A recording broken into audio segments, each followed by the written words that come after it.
November মামলার রায়ের দিন ঠিক করা হয়েছে এবং এই রায়ের দিন ঠিক করাকে কেন্দ্র করে যে সংঘাতের টুকটাক আমরা ঘটনাগুলো দেখেছি সারা দেশব্যাপী ঘটেছে, 17 নভেম্বর কি কোনো সংঘাতের আশঙ্কা করেন কিনা, কিভাবে দেখছেন?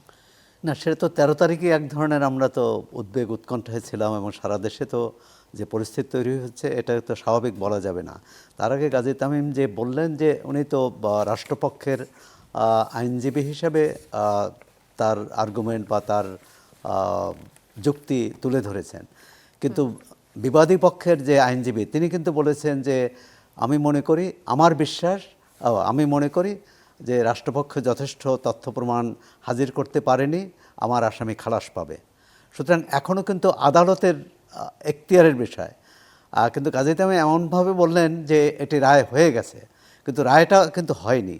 আমরা রায় হওয়ার পরেই কিন্তু তিনি যে যুক্তিটা দিলেন সেটা কিন্তু রায় হওয়ার পরে যে এই কারণ। আর আমরা তো এর মধ্যে এটাও দেখলাম যে ঢাকার একজন পুলিশ, সম্ভবত একজন পুলিশ কর্মকর্তা, তিনি এই আজকের ঘটনায় গতকাল এরকম কথা বললেন যে দেখামাত্র গুলি।